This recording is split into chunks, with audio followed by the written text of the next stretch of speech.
नहमदुहु व नुसल्ली अला रसूलिहिल करीम अम्मा बाद अऊज़ु बिल्लाहि मिनश शैतानिर रजीम बिस्मिल्लाहिर रहमानिर रहीम वमा मिन दाब्बतिन फिल अर्दि इल्ला अलल्लाहि रिज़्क़ुहा व यअलमु मुस्तक़र्रहा व मुस्तौदअहा कुल्लुन फ़ी किताबिम मुबीन। My dear brothers and sisters in Islam, someone once actually heard a voice from the clouds. It's not a fantasy. It's a real incident that I am sharing with you. So please pay heed.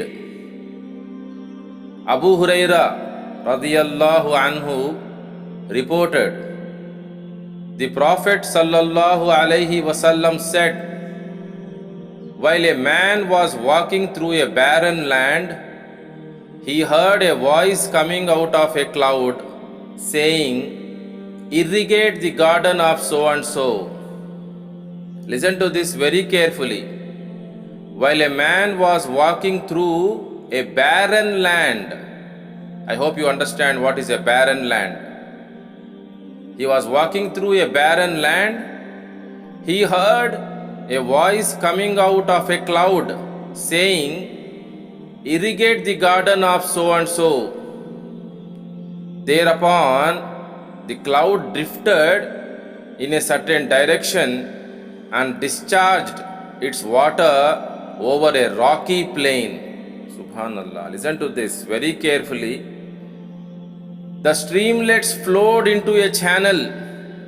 This man followed the channel until it reached a garden, and he saw the owner of the garden standing in its center, working with his spade, spreading the water, that is, changing the course of the water. Then this man asked that man. He asked him, O slave of Allah, what is your name? Then that man who was working in the garden told his name, which was the same name that he heard from the cloud. Subhanallah.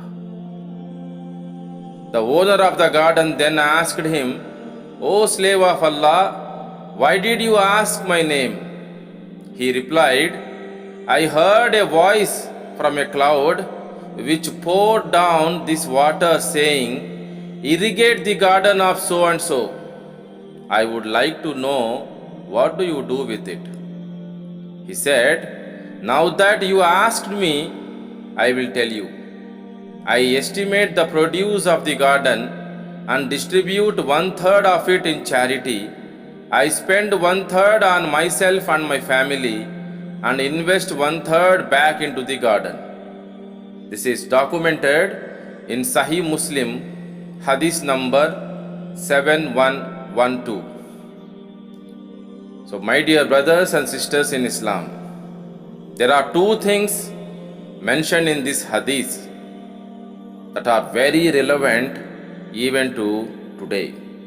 They are the matters of rizq, the provision, and giving charity. So in the beginning of the dars, I have recited an ayat from Surah Al-Hud, Surah number 11, ayat number 6, in which Allah mentions, and no moving living creature is there on earth, but its provision is due from Allah, and He knows its dwelling place and its deposit.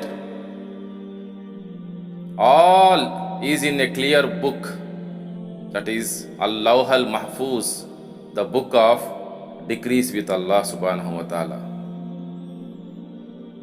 At another place in Surah Ash-Shura, Surah number 42, ayat number 12, Allah mentions, to Him belong the keys of the heavens and the earth.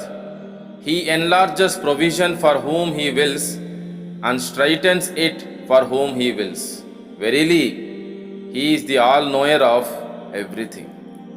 So, my dear brothers and sisters in Islam, if you want abundance in rizq, then fear Allah. Be mindful of Allah. If you are mindful of Allah, then Allah will suffice for you. In Surah number 65, Surah Talaq, Allah mentions, and He will provide him from sources he never could imagine. And whosoever puts his trust in Allah, then He will suffice him. Verily, Allah will accomplish His purpose. Indeed, Allah has set a measure for all things. So, my dear brothers and sisters in Islam, fear Allah, then fulfill His commandments.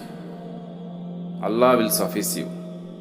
Allah will increase the provision for you, and Allah will command His creation to help you in your activities, in your transactions, in everything that you do. Like Allah has commanded the water to flow in a particular direction to irrigate the land of so and so. This can happen to you and me also, provided we fear Allah, we are mindful of Allah subhanahu wa ta'ala 24/7, and we try to uphold His commandments to the best of our capacity. If not 1/3 in charity, let us start spending as much as we can in the way of Allah to please Allah subhanahu wa ta'ala. May Allah grant us understanding. May Allah forgive the sins of all of us. May Allah grant us the halal rizq. May Allah unite all of us in Jannatul Firdaus. Ameen. Wa akhiru dawana anil hamdulillahi rabbil alameen. Subhanallahi wa bihamdihi. Subhanakallahumma wa bihamdika. Ashhadu an la ilaha illa anta astaghfiruka wa atubu ilaik.